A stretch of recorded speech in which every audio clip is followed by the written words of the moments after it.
caliente. Existe un consenso tácito entre la comunidad cristiana que sostiene que los únicos que pueden llamarse siervos de Dios son solamente aquellos que pertenecen al conjunto de los santos. Después de todo, no cualquiera puede ser siervo de Dios. Dios no usa herramientas sucias. Si vos no estás bien espiritualmente, Dios no te puede usar. ¿Enseña la Biblia esto?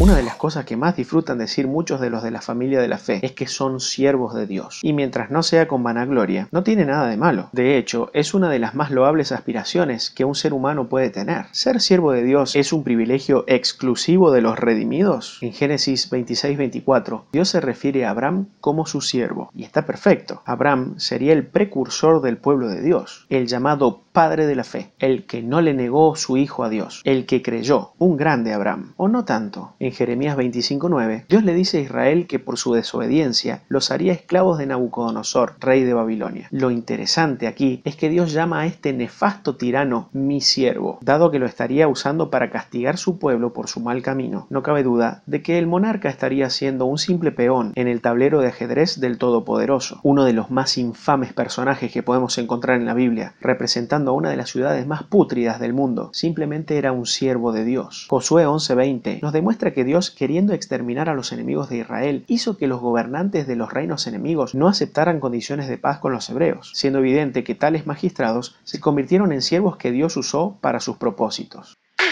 Está helado. En 1 Samuel 16:4 vemos a un espíritu inmundo siendo usado por Jehová para atormentar a Saúl. Romanos 13:1 dice que no hay autoridad que no provenga de Dios, y las que hay por Dios han sido establecidas, de lo cual podemos extraer que, por ejemplo, el presidente de tu país, sea lo corrupto que sea, reniegue de Dios o lo reconozca, sea ateo o creyente, le guste o no le guste, es un siervo de Dios. Proverbio 21:1 nos dice, en las manos del Señor el corazón del rey es como un río, sigue el curso que el Señor le ha trazado. Por lo tanto, no solo que un magistrado es siervo de Dios, sino que es un mero títere en las manos del Supremo. ¡Todos los argentines!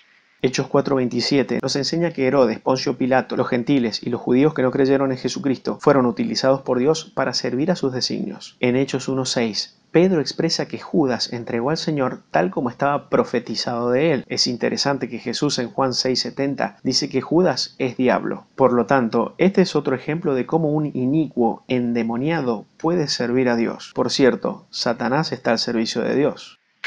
Le falta azúcar. En Lucas 19:40, Jesús demostró que aún objetos inertes como las piedras podrían resultar al servicio de Dios. En Números 22, leemos cómo Jehová utiliza un burro para hacer entrar en razón a Balaam. Supongamos que mandase a imprimir 10.000 folletos para evangelizar el barrio donde está tu iglesia. El muchacho ateo que maneja la impresora, aunque inconsciente e inintencionalmente, ¿no oficia de siervo de Dios contribuyendo a sus propósitos al imprimir los folletos? Dios dice que escogió lo vil y menospreciable, que somos impuros y nuestras obras como trapo para el uso más asqueroso. En Lucas 17:7-10, Jesús enseña que ningún siervo tiene mérito ni merece reconocimiento por hacer lo que debe hacer, y que en todo caso es un siervo inútil, considerando que hacer lo que tenemos que hacer no nos hace especiales, sino inútiles, que cualquier creación puede glorificar al Creador, que hasta las piedras o cascotes sin valor podrían alabar al Rey, que un torpe animal aporta a los designios de Dios, que Dios puede utilizar hasta personas perversas como herramientas para sus propósitos. Me gustaría llevarte a la conciencia de que en realidad somos la cosa más inútil, menospreciable y vil que Dios podría haber utilizado. Agradece y teme, porque Dios podría reemplazarte con un orangután, que probablemente lo haría renegar menos.